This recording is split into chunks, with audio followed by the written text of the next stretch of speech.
Hi guys, my name is Demetria Carter and today I'll be showing you my social media strategy for Remy's Bayou Burgers. Okay, so first thing you want to jump into is what is the cost of starting a food truck? Usually the cost of a food truck actually depends on its location entirely.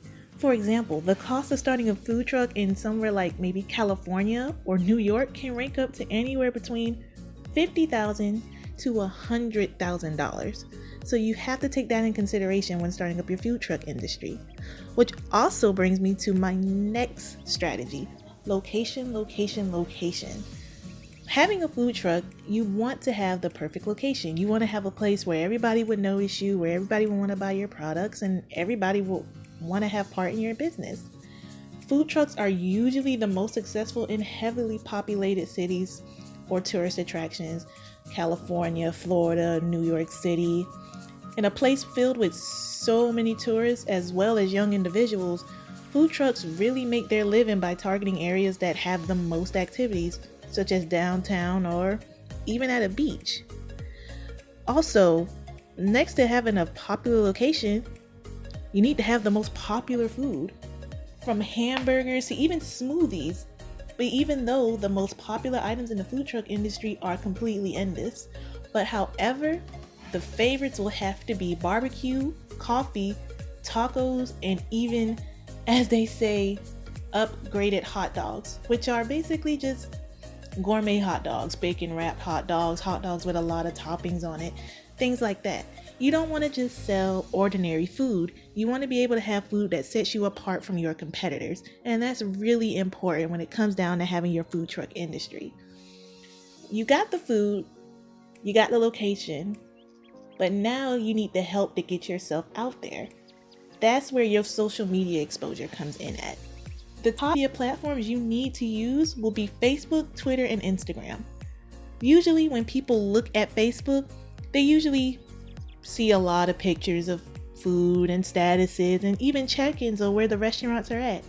Facebook can really be great because a lot of people take to it to post pictures of their great foods, even down to Twitter and Instagram. A lot of companies use Twitter and Instagram to even communicate back and forth with each other.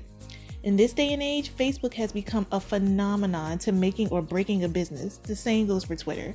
So you have to take the social media to talk about the success or the failure of a business. And with that can either make or break your business. Well, you got that. Now you need to understand what are the common industries of food trucks.